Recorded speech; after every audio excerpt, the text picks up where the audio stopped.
نداء الحق صوت قد شجاني وبلغني الحقيقة والأماني وكان لي السبيل إلى المعالي ونورا للهداية والبيان.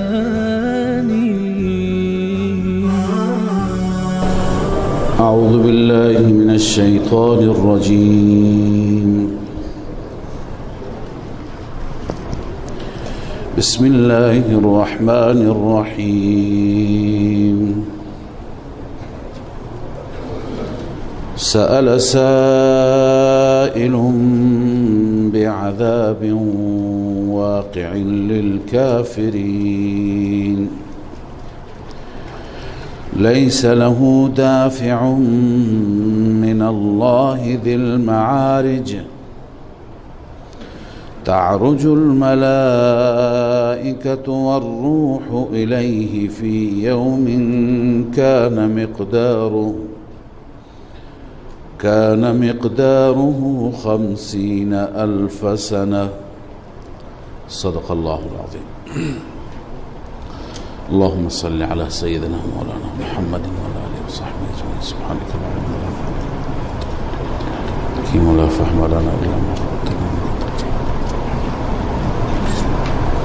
سوره مبارکه معارج هست. ابتداءً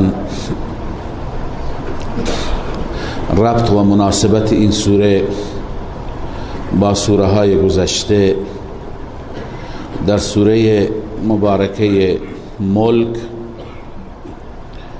موضوع توحید و اینکه برکات دهنده فقط و فقط ذات الله عز و جل هست اونجا خواندیم و در سوره قلم این مطلب بود که در این رابطه مشرکین و مخالفین میخواهند شما از خود مداهنت کنید، نرمش نشان بدهید، ولی در مقابل اونها شما هیچ نوع نرمشی نشان ندهید. در سوره الحاقه تخویف بود، تهدید بود، وعید بود، هم دنیوی و هم اخروی. و در این سوره معارج خدای عزوجل سرزنش می فرماید، زجر بیان می فرماید و توبیخ برای کسانی که اون عذابی که در سوره الحاقه بیان شد اون عذاب را مسخره می کنند، عذاب را باور ندارند، نسبت به قیامت تمسخر می کنند. و بعد از این سوره مبارکه نوح می آید. در سوره نوح الله عزوجل روایت می فرماید و دلیل نقلی می فرماید از پیامبر خودش نوح علیه السلام که نوح همین مطلب را و همین مضامین را برای قومش بیان فرمود. و بعد از سوره نوح سوره جن می آید. از سوره جن، در سوره جن هم روایت است از جنات و دلیل نقلی هست از جنات که جنات حتی دعوتگران جن برای قوم خودشون همین مطالب توحیدی را و مطالبی که مربوط به یکتاپرستی بود برای قوم خودشون بیان فرمودن. این مناسبت همه این سوره ها و ارتباط این سوره ها با هم دیگر است. ابتدای سوره آغاز می شود با زجر و توبیخ، سرزنش و مذمت اون انسان بدبختی که طالب عذاب خداست. بسیاری از مشرکان، منکران، کافران که عذاب را باور نداشتند و به عذاب اعتقاد نداشتند خودشون عذاب میخواستند، مثل نضر ابن حارس که بسیاری از مفسران میگویند این آیات اولی درباره نضر ابن حارس است که میگفت عذاب را زودتر بیارید و حتی میگفت اللهم ان کان هذا هو الحق، خدایا اگر این مطلب حق است فامطر علینا حجارة من السماء، بر ما سنگ بباران از آسمان، او ائتنا بعذاب علیم، برای ما عذاب دردناک بیار. خودشون تقاضا میکردند، خودشون مطالبه میکردند. حال گرچه این شأن نزول در رابطه با این فرد خاص باشد ولی نمیتونه مورد آیه فقط اون یک مورد باشه، منحصر در اون فرد باشد.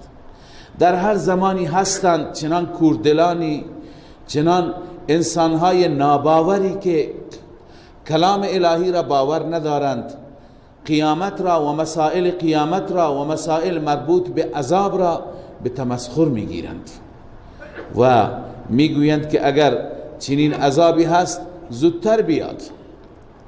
همه مشرکان در طول زمان میگفتند یقولون متى هذا الوعد ان کنتم صادقین، این وعده عذاب آخی کی میاد؟ ما هرچی منتظریم عذاب نیامد.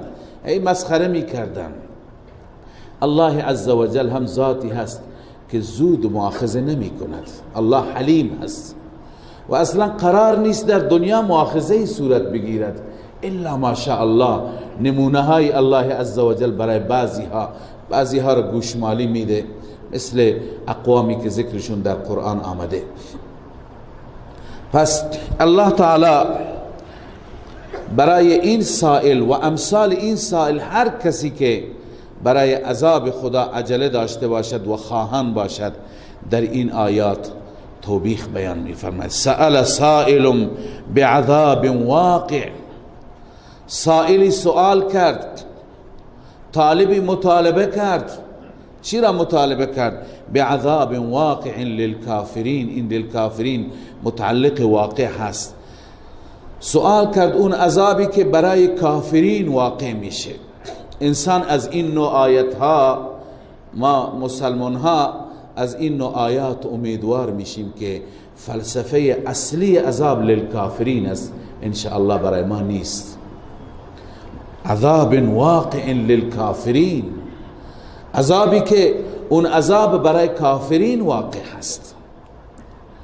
خدای عزوجل در چندین آیه که عذاب را ذکر میفرماید اعدت للکافرین، اون عذاب فلسفه اصلیش برای کافرین است. اما متاسفانه گاهی مسلمان که از حد بیشتر تمرد میکند، اعمالش مثل اعمال کافرین است. مثلا اصلا نماز نمیخواند، چون کافر هم اصلا نماز نمیخواند. مسلمان در طول زندگی نماز نمیخواند. خب این دیگه کم کم اعمالش مثل اعمال کافرینه، گرچه خودش مؤمنه، در قلب ایمان داره. خب این هم برای چند وقتی چون مشابهت کرده، مشابهت داشته با کافرین، باید بره در کنار او بمانه، گرچه نهایتا ایمان انسان را نجات میده. پس از این آیات معلوم میشه که اصل عذاب مال کافرین است. اینجا هم الله میفرماید بعذاب واقع للکافرین، عذابی که اون عذاب واقع میشه برای کافرین. لیس له دافع من الله، این عذاب را مطالبه میکند، اون عذابی که هیچ کسی نمیتواند اون عذاب را دفع کند از طرف الله. منزل عذاب الله است، عذابی که الله میاره هیچ که نمیتونه دفع بکنه. اینجا نفی شفاعت قهری هست. مشرکان اعتقاد به سفارش خدایان خودشون داشتن، معتقد بودن که هرگاه ما به مخمسه‌ای، به مشکلی گرفتار بشیم، این خدایان ما را نجات میدن، اینها به داد ما میرسن، ما برای اینها گوسفند کشتیم، شتر کشتیم، نظر و نیاز دادیم. الله میفرماید لیس له دافع، هیچ نوع دفع کننده و دور کننده اون عذابی که میاد از جانب الله نیست. اون اللهی که ذل معارج، دارای معارج است. معارج میگن پله های عروج. بسیاری میگویند مراد از این آسمان ها هستند، اللهی که دارای آسمان هاست. بعضی میگن معارج به معنی درجات، اللهی که دارای درجات هست، به این معنی که به بندگان صالحش هم درجاتی میده، به بندگان غیر صالح و به کفار هم درکاتی میده. اون الله نمیتونه عذاب او را کسی دفع بکند. ذی المعارج، اللهی که دارای آسمان هاست. چگونه دارای معارج است توضیح داده شده. الله می فرماید تعرج الملائکه والروح الیه، ملائکه همگی و بویژه روح جبرئیل امین مراد است. و بعضی مراد از روح مطلق روح گرفتند، روح انسانی. ارواح ما هم وقتی که پرواز بکنه به سوی الله میره. تعرج الملائکه والروح الیه، عروج میکند، به بالا میروند ملائکه و همچنین جبرائیل به سوی اون. یعنی همه اونجا رجوع میکنیم، همه اونجا میریم. فی یوم کان مقداره 50,000 سنه، در روزی که مقدار اون روز 50,000 سال است. روزی است، روز قیامت منظوره. در اون روز همه به سوی او میروند، ارواح میرند، ملائکه میرند، انسان ها میرند، همه در اون روز به سمت الله عزوجل. اون روز 50,000 ساله. و در آیه دیگه آمده که 1000 ساله که 1000 سنه مما تعدون. البته مفسرین نوشتند که یعنی مسافت اصلیش 50,000 ساله که اگر انسان ها با سیر عادی برند، اما فرشتگان در لمحه بسیار مختصری می روند. عروج الملائکه الى المكان الذي هو محلهم في وقت كان مقداره على غیر لو صعد 50,000 سنه. اونجایی که ملائکه می روند به آسمان ها، ملائکه در یک لحظه می روند، ولی اگر ما با سیر عادی می رفتیم 50,000 سال طول می کشید. سیر از زمین تا آسمان، چون بر اساس یک تفسیر عرض کردم معارج به معنی آسمان ها. اما اون عذابی که از طرف الله ذی المعارج هست، اون عذاب فی یوم کان مقداره 50,000 سنه، اون در روزی هست. مسافت هم 50,000 سال، اون روز هم 50,000 سال. اون روز که 50,000 سال باشد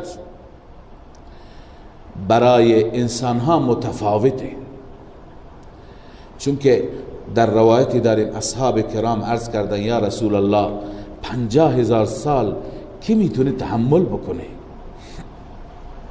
آن حضرت صلی الله علیه وسلم سوگند یاد کرد که برای مسلمانی که اعمال صالح و اعمال نیک داشته به اندازه نماز خوندن، اون روز به اندازه نماز خوندن تمام میشه، یعنی اینطور زود تمام میشه. شما نماز میخوانید چقدر طول میکشه؟ همین اندازه طول میکشه برای مؤمن.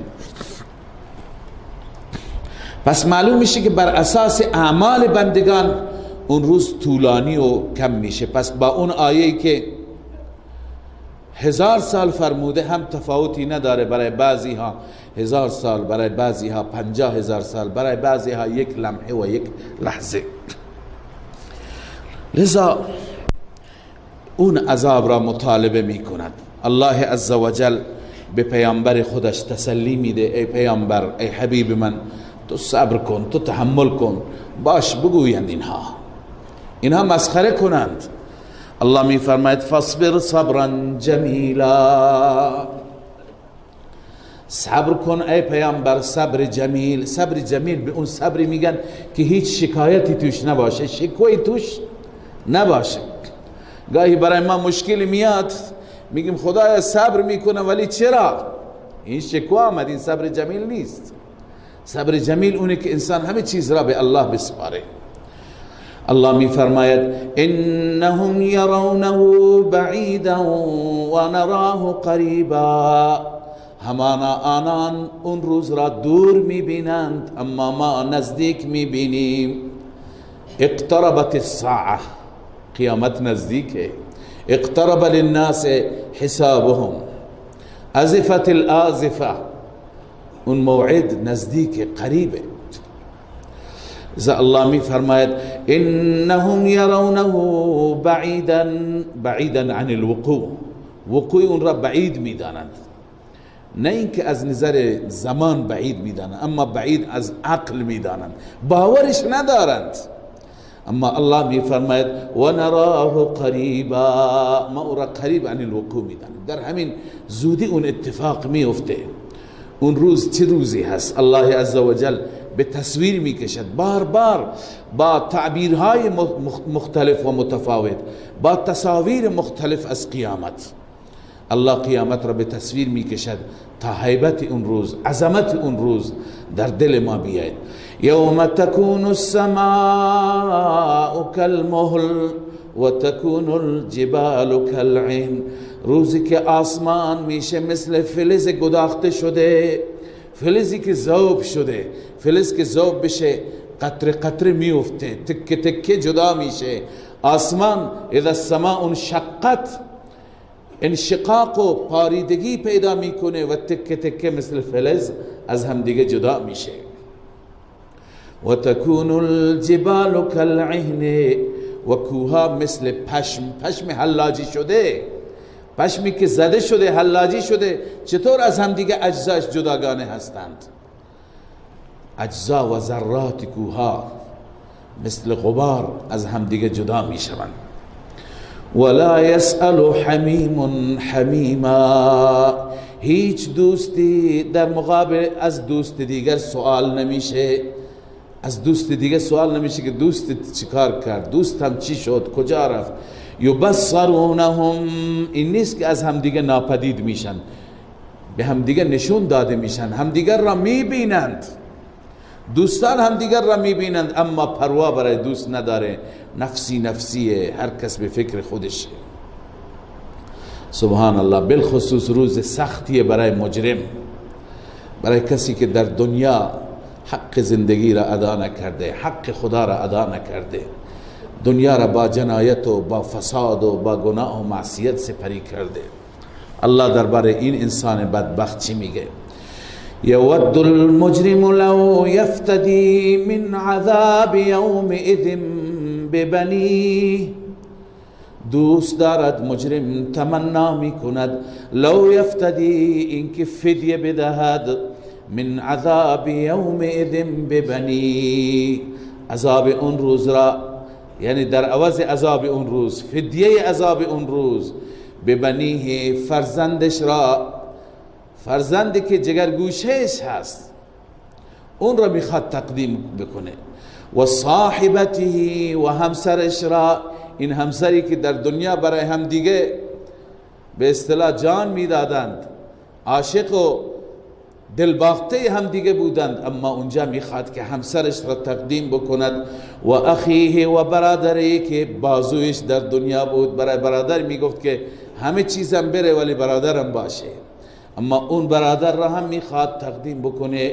و فصیلته التي تؤوی، همچنین اون قبیله، اون قوم، اون خویشاوندانی که او را جای دادند، اونی که همیشه پناهگاهش بودند، قوم و قبیلش را میخواد بده. و من فی الارض جمیعا ثم ینجی، الله میفرماید تمام آنهایی که در زمین هستند همه را میخواد، همه اهل زمین را به عنوان فدیه بده. ثم ینجی، سپس خودش نجات بیابد. همه برن فقط من نجات بیابم. چنین سخته. الله میفرماید اما هر کاری بکنی ای مجرم، مفری نیست، خلاصی نیست، رهایی نیست. کلا، هرگز مفری وجود ندارد، هرگز جای فرار و رهایی از اون عذاب نیست. انها لظا، همانا اون آتش شعله میزند، زبانه می کشد. نزاعة للشوى، پوست انسان را می زند، پوست را در میاره. پوست را در می آورد کنایه از خیلی سخت بودن است، از خیلی مشکل بودن است. تدعو من ادبر و تولا، این عذاب چه کسی را اونجا فرا میخواند؟ آتش چه کسی را دعوت میده به سوی خودش؟ دعوت میده کسی را که ادبر، در دنیا پشت داده به ایمان، پشت داده به قرآن، پشت داده به رسول الله.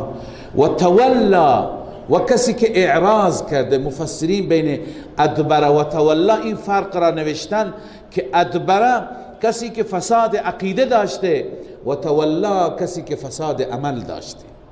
یعنی کسی که در دنیا عقیدهش بد بوده، مشرک بوده، کافر بوده، منافق بوده، خرافاتی بوده، با خدا شریک می گرفته. و تولا اون کسی که فساد عمل داشته، اعراض کرده، نماز نخونده، بلا نسبت مرتکب عمل فحش و بی‌حیایی و بی‌عفتی شده. اون کسی که زندگیش با ربا و رشوه بوده، با انواع فسادها بوده، اونها را به سوی خودش فرا میخواند. اون انسانی که و جمع فاوعى، اون انسانی که مال جمع کرده، اونها را محفوظ کرده، اندوخته کرده و سر به سر گذاشته و حق مال را ادا نکرده. یعنی دلبستگیش به دنیا بوده، به مادیات بوده، به مال بوده، به آخرت نبوده، به آخرت هیچ نوع اعتقادی نداشته. لذا این نوع انسانها را آتش به سوی خودش دعوت میده. الله می فرماید ان الانسان خلق هلوعا. حال صفات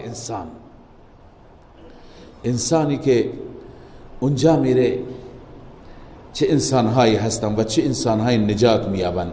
اولا مطلقا درباره انسان و فطرت انسان و سرشت انسان را الله می فرماید ان الانسان خلق هلوعا. انسان هلوع آفریده شده. هلوع را گرچه دو آیه بعدی توضیح میده و تفسیر میکنه، اما هلوع در زبان فارسی بعضی ترجمه کردن ناپخته. انسان ناپخته آفریده شده و بعضی میگن انسان بیتاب آفریده شده، تحملش خیلی کم هست، بیتاب هست، هیچ چیزی را تحمل نمی کند. اذا مسه الشر جزوعا و اذا مسه الخیر منوعا. این انسان هلوع است، انسانی که هرگاه به شری برسد، هرگاه بهش مصیبتی برسد، جزوعا داد و فریاد میکنه، جزع و فز میکنه، یعنی بیتابی میکنه، تحمل نداره مصیبت را. و اذا مسه الخیر منوعا، هرگاه به این انسان خیر برسد، منوعا، منوع هست، منوع به معنی بازدارنده، یعنی اگر بهش خیری برسد خیر را از دیگران جلوگیری میکند، مالی بهش میده فقط برای خودش داره، برای دیگران ندارد. چیز خوبی باشه فقط برای خودش. این ناپختگی انسان است. البته مؤمنین مخلصین، اونایی که دارای این صفات هستند، این چنین نیستند. الا المصلین. معلوم میشه که نماز انسان را اصلاح میکند، همونطور که در آیه دیگه میفرماید ان الصلاة تنها عن الفحشاء والمنکر. نماز انسان را از فحشا و منکر باز می‌دارد. نماز انسان را تربیت می‌کند. نماز واقعی انسان را اصلاح می‌کند، تزکیه می‌کند. لذا الله می‌فرماید این صفات ناپختگی را مصلین ندارند، نمازگزاران ندارند. مصلین کدوم مصلین؟ الذين هم على صلاتهم دائمون. آنهایی که بر نماز خودشان مداومت میکنند، مواظبت دارند همیشه، نه فقط ماه رمضان، نه فقط ماه محرم، نه فقط در موسم حج، نه فقط در موقعیت های خاص، بلکه همیشه الله عزوجل انتظار دارد بنده اش تا دم موت، همون آخرین لحظات که زنده هست حتی سعی بکنه اشاره بکند ولی الله را فراموش نکند. این بنده محبوب الله است. واعبد ربک حتی یأتیک الیقین. مردانگی همینه، توفیق الله همینه، کمال اینه که انسان همیشه عبادت کند، استقامت بر عبادت و بر کار خیر داشته باشد. لذا نمازگزاری را الله تعریف می فرماید که در نماز مداومت دارد. الذين هم على صلاتهم دائمون، بر نمازشون مداومت می کنند. والذين في اموالهم حق معلوم. انواع عبادت ها داریم. الله عزوجل عبادت های متنوعی برای ما قرار داده که این انواع عبادت ها هر یکی یک خصلتی، یک خاصیتی دارد. مثلا نماز انسان را اصلاح میکنه، تزکیه میکند، در انسان خشوع پیدا میشه، خضوع پیدا میشه، فروتنی پیدا میشه، انقیاد و اطاعت پیدا میشه. زکات و خرج کردن مال که عبادت مالی هست و دومیش هست، این انسان را از این جهت میسازه که انسان از وجودش حرص میره، بخل میره، صفات رذیله، حب دنیا از انسان خارج میشه. کمترین فایده صدقه اینه که از قلب شما محبت دنیا خارج میشه. دنیا را دوست نخواهید داشت، چون که اول سخته، وقتی که میدی میبینه نه آسانه. لذا الله میفرماید که کسانی هستند که در مالهایشون حق معلوم و حق مشخص هست، للسائل والمحروم. الله میفرماید حق معلوم دارم برای سائل و محروم. مستمندان و کسانی که مشکل دارند اگر ما تقسیمشون بکنیم دو قسم هستند. یکی اونهایی هستند که به هر حال فقر اونها را مجبور کرده دست سوال و دست گدایی به سوی شما بلند می کنند. دومی اونهایی هستند که محرومند، اونها حیا غالبه، حیا به اونها اجازه نمیده، اونها معمولا از داد و دهش مردم محرومند، چون اونها پیش مردم نمی آیند، مردم پیش اونها نمی روند، مردم چون از اونها خبر ندارند.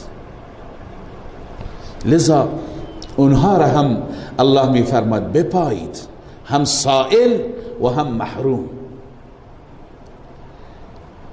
قرآن مجید در چند جای به هر دو قشر توجه فرموده. اینی که در مغازه شما میاد، دم خونه شما میآید و شما چیزی بهش میدهید، این الحمدلله توفیق الله است، ولی به این بسنده نکنید، خودتون دنبال کنید. کسانی را که واقعا اونا نمیتونن بیاند، اونا واقعا مشکل دارند، میتونید شما تحقیق کنید، میتونید بررسی بکنید از طریق مردم محلات مختلف، از طریق علمایی که در مساجد امامت دارن، مقتدیان خودشون را میشناسند.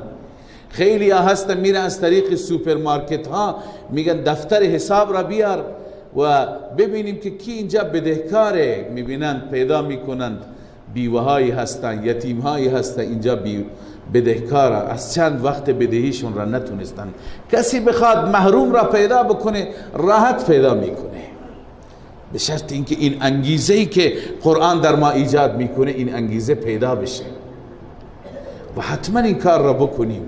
به اونهایی که واقعا اونها دست سوال و گدایی ندارند به اونها رسیدگی بکنید. بنده همیشه یاد میکنم این مطلب را. من یک عزیزی را میشناسم در همین شهر که سرمایه زیاد هم نداره، مغازه داره، الحمدلله زندگیش اداره میشه، ولی این عزیز همیشه دنبال این نوع افراد خودش میره میپرسه در حاشیه شهر، در محلات فقیر نشین شهر، هر شب جمعه مقدار زیاد خوراکی از مقدار برنج و مرغ و میوه گرفته اینها را هر شب جمعه حداقل برای 30 خانوار 40 خانوار 50 خانوار خریداری میکنه.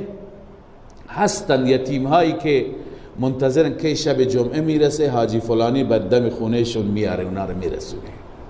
شاگرد مغازه فقط کارش اینه شب جمعه که اینها رو لیستی که بهش میده میگه ببر به اون خونه ها بده. اون خونه ها خودشون نمیان، اینا خودش میره وظیفه خودش میدونه تک تک خونه ها. یک شبی به هر حال چند تا فقیر یتیم بچه مظلوم شکمشون سیر میشه، چقدر اجره، چه ثوابی هست برای این انسان. این کارهای انسانی هستند، اینها کارهای اهل بهشتند. به این کارها، به این مسائلی که قرآن ما را راهنمایی میکند اهمیت بدیم، اینها را توجه بفرمایید. لذا الله میفرماید گروه دوم تنها نماز نه، همه نوع عبادت ها، همه نوع بذل و قربانی ها. والذین فی اموالهم حق معلوم، آنهایی که در مالشان حق مشخصی هست، یک سهمی از مالش را جدا کرده، یکی اون فرض خداست، 1/40 اون سال یک بار میاد، ولی یک سهمی خودت از درآمد جدا بکن. هرچی که الله بهت توفیق داده، هرچی که سخاوتت اجازه میده، 1/10 1/5 1/4 بیشتر کمتر از درآمدت جدا بکن برای این قشر. حق معلومی دارند اونها.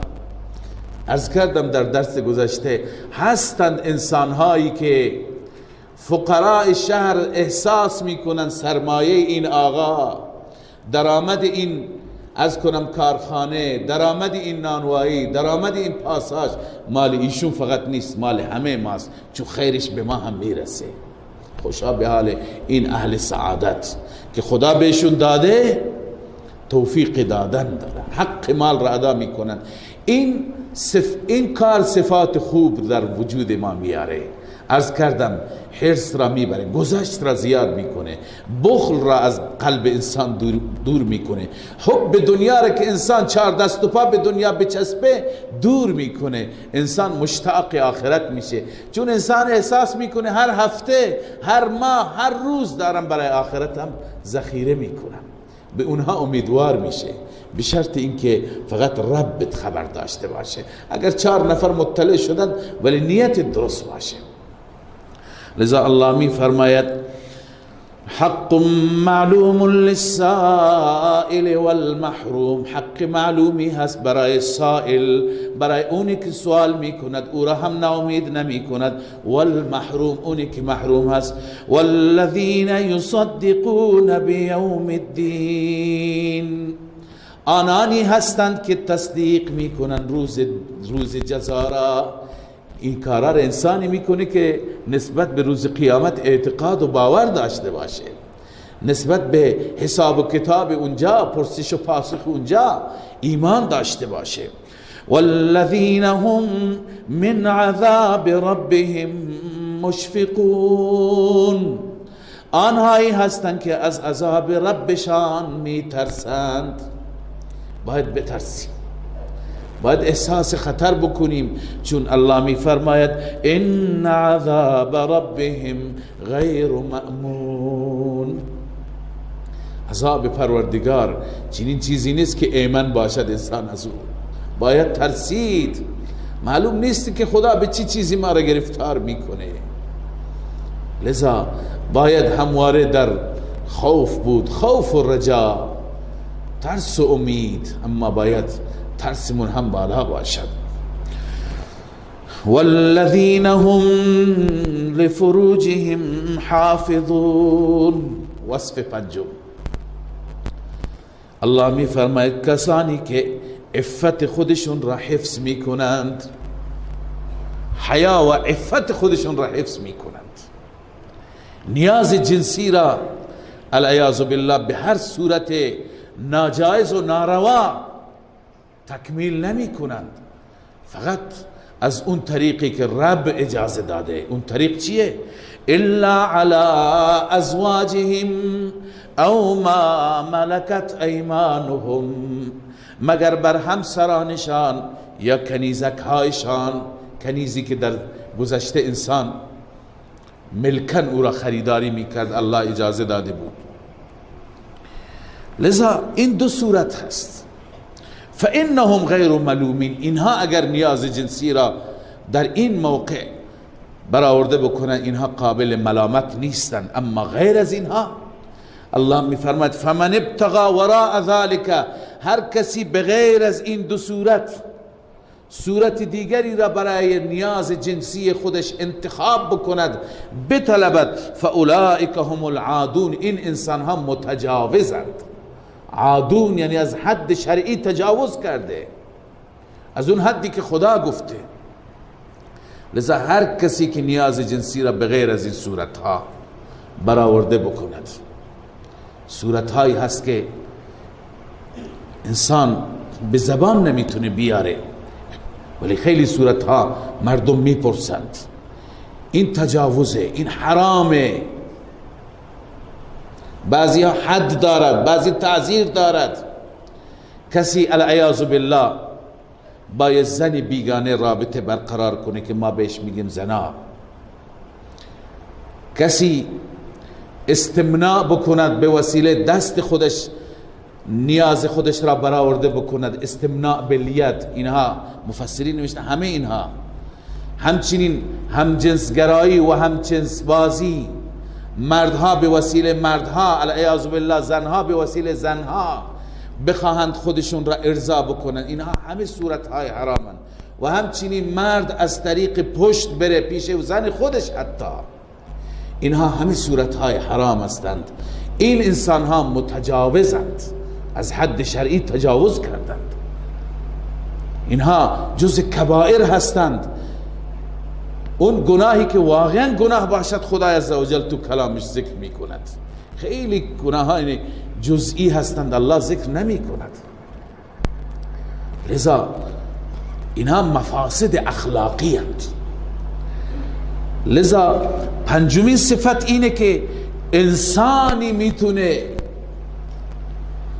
انسانی استثناء هست و رحمت الله شامل حال او میشه که اون انسان به فساد اخلاقی، انواع این فسادها گرفتار نشه.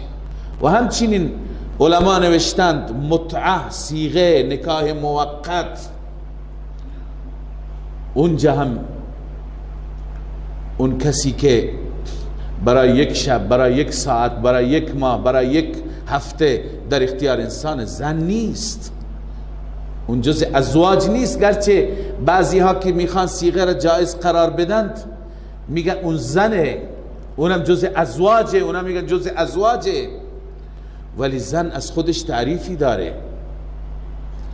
زن اونه که وقتی که بمیری از تو ارث میبرد، او بمیرد تو از او ارث میبری.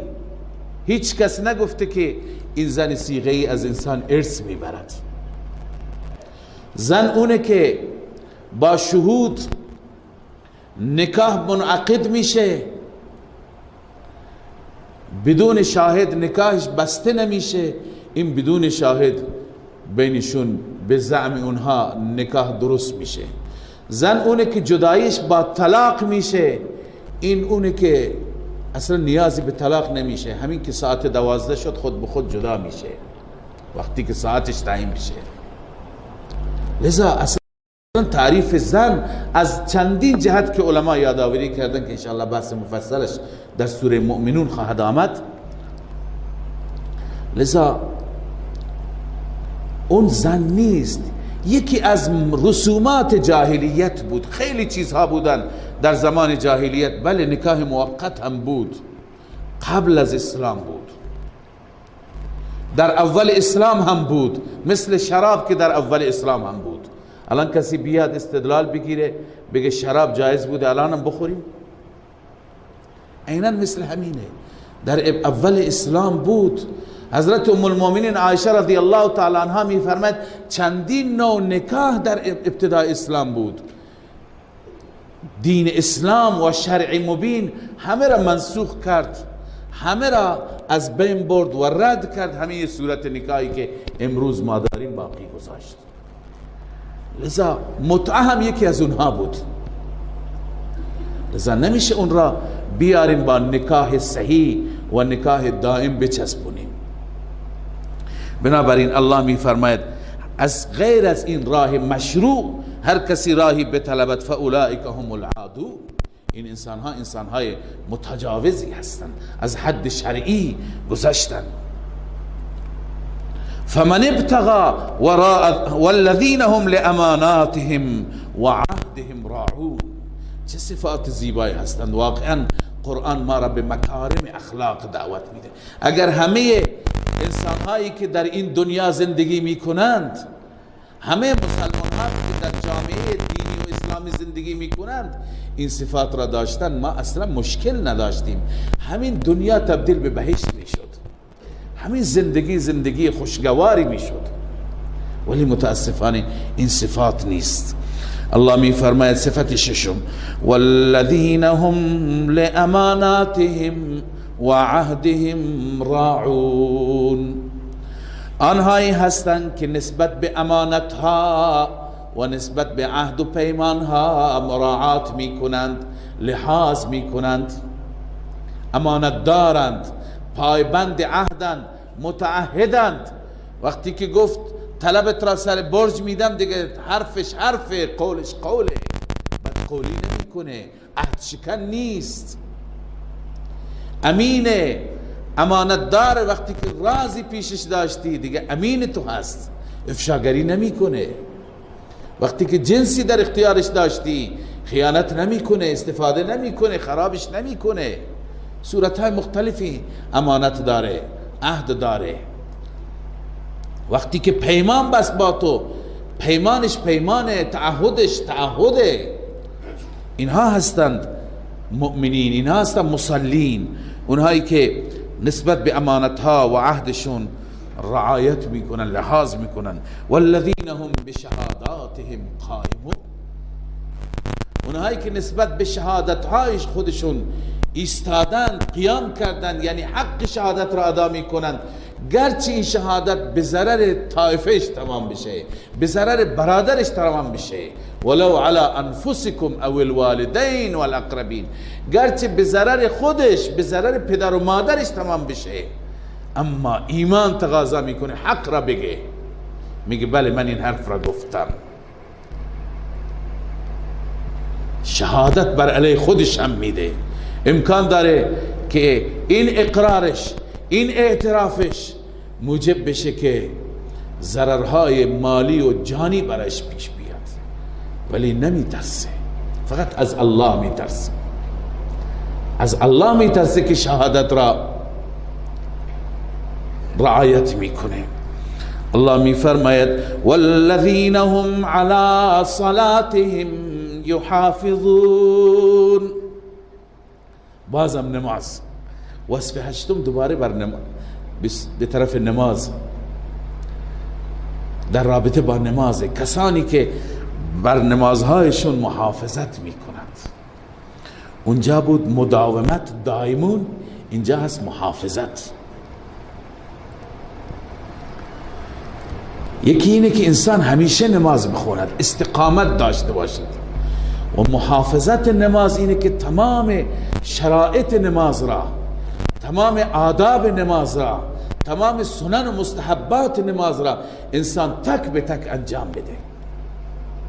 متاسفانه نمازهای درستی نیست، بالخصوص این روزها که نمازهای تراویح میخوانیم، تعداد رکعات مقدار بیشتر هست. انسان باید با خشوع، با خضوع، حضرت مولانا مفتی محمد تقی حفظه الله، شیخ الاسلام مولانا محمد تقی در رابطه با تراویح جمله نوشته بودند که بسیار گیرا بود. ایشون نوشته ما این فکر را نمی کنیم که هر شب چه نعمتی خدا به ما داده، هر شب ما 20 رکعت نماز میخوانیم، در 20 رکعت 40 بار سجده میکنیم، هر سجده قرب خدا را حاصل میکنیم.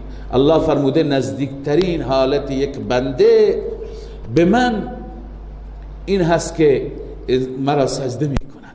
40 بار یک شب قرب خدا را حاصل میکنی بغیر از بقیه فرائض و واجبات و نوافل که شما میخوانید. 40 بار به معراج میروید، نماز معراج مؤمن است، میروید و اونجا نزدیکترین حالت شما با رب پیدا میشه. اونجا وقتی میگه سبحان ربی الاعلی، ای رب اعلای من، تو از هر عیب از هر شریک پاکی، این را که اعتراف میکنی و این را که اعلام میکنی، چه درجه چه جایگاهی برات نوشته میشه، چرا عجله داری؟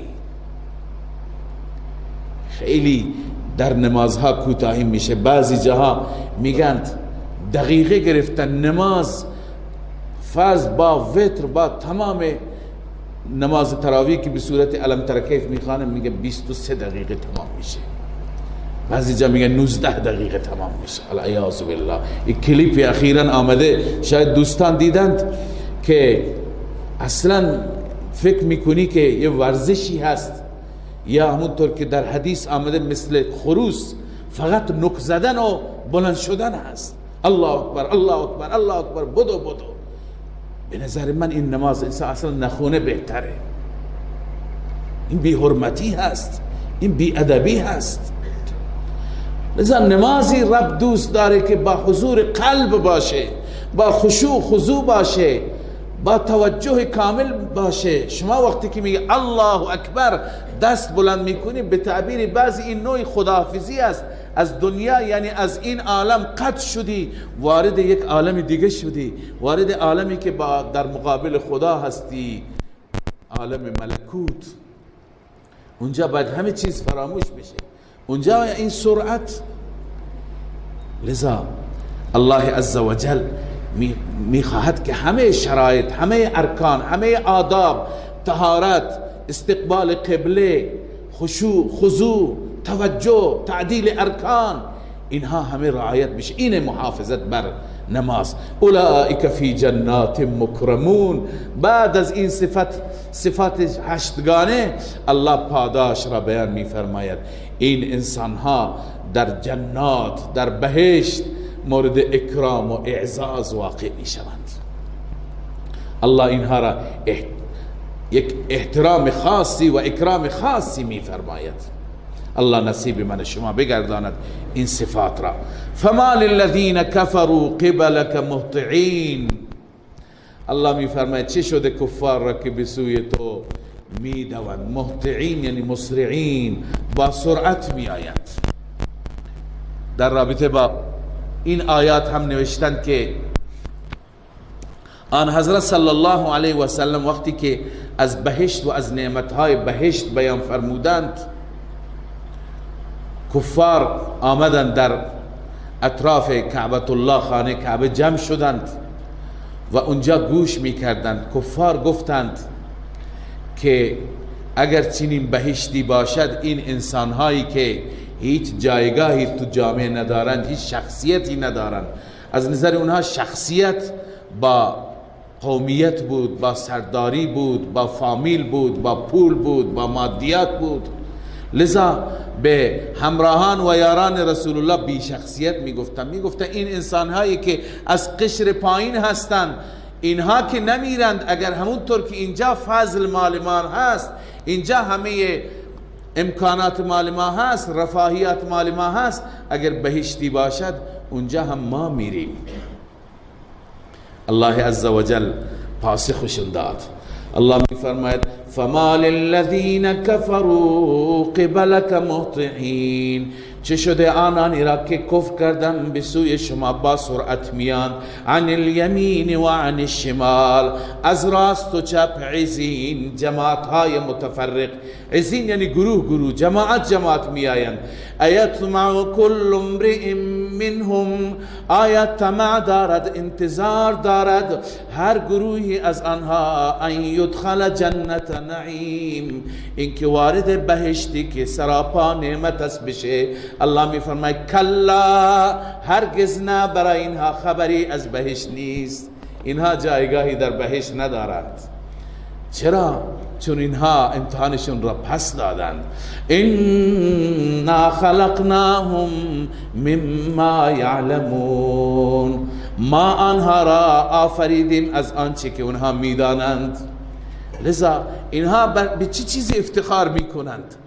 افتخار بر مادیت نباید باشه. حقیقت خودش را انسان نگاه بکنه از چی درست شده. الله می فرماید فلا اقسم برب المشارق والمغارب، سوگند به رب مشارق و مغارب. رب مشرق ها و رب مغرب ها. مشرق ها متفاوتند، هر روزی خورشید از یک محلی از یک زاویه طلوع می کند، روز بعد تفاوت دارد. طوری که زمستان از راست مثلا مشرق است، تابستان از قسمت چپه. لذا هر روزی مشرق و مغرب متفاوته. ببینید امروز کسانی که واقعا علم دارند، علم خوندن، دنبال هیئتند، دنبال این نوع مسائل فلکیات هستند، این مسائل را میدونند. ولی اون زمان در اون روز که همه امی بودند، هیچ کسی چیزی بلد نبود، در اون روز وقتی که الله عزوجل چندین مشرق و چندین مغرب ذکر میفرماید، این دلیل بر این که این کتاب از جانب الله است و این کتاب دقایق علمی را هم نادیده نگرفته. قسم به رب مشارق و مغارب، مشرق ها و مغرب ها، که انا لقادرون، ما قادریم، ما میتوانیم علی ان نبدل خیرا منهم، ما این انسان های مسخره کننده را تبدیل بکنیم به بهتر از اینها، اینها را ببریم، اینها را از بین ببریم، نابودشون کنیم، بهتر بیاریم.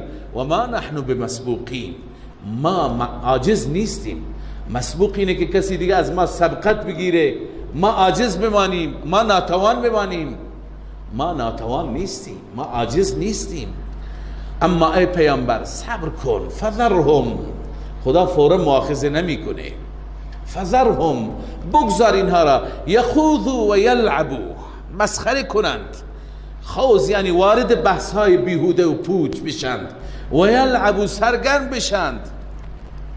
حتی یلاقوا یومهم الذی یوعدون، حتی که ملاقات بکنند، حتی که برخورد بکنند و مواجه بشند با آن روز خودشان، آن روزی که وعده داده شدند.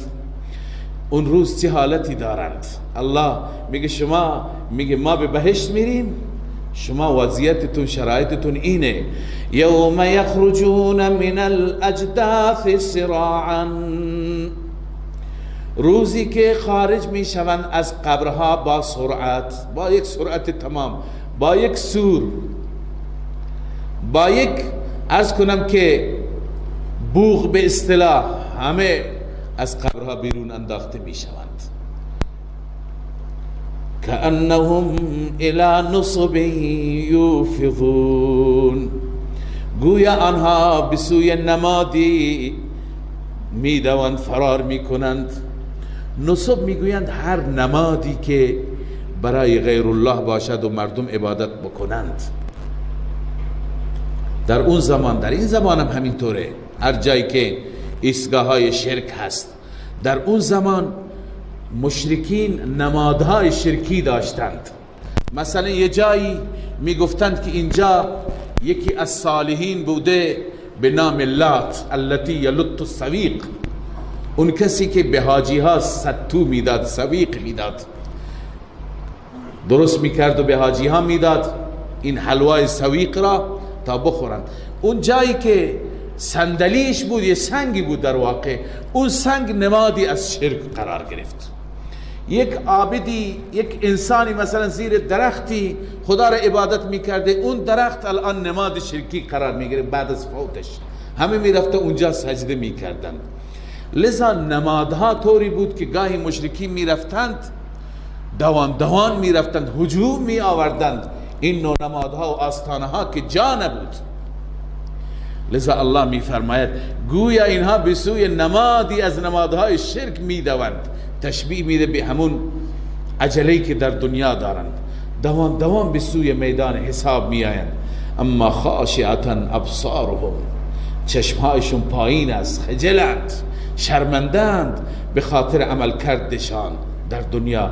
ترحقهم ذله، ذلت اونها را تحت پوشش قرار میده، سراپا وجودشون را ذلت گرفته، چهرهشون سیاه و تسود وجوه، چهرهشون سیاه، ذلیل، خار. این انسان هایی که خودشون را اشراف میدانستند، این انسان هایی که صحابه بی بضاعت را جز انسانهای قشر پایین میدانستند، اونجا ذلیل و خارند. ذالک اليوم الذی كانوا یوعدون. الله میفرماید این همون روزی هست که اینها وعده داده شدند، در دنیا وعده داده میشدند، این همون روزی است، به اون روز میرسند. صدق الله مولانا العظیم.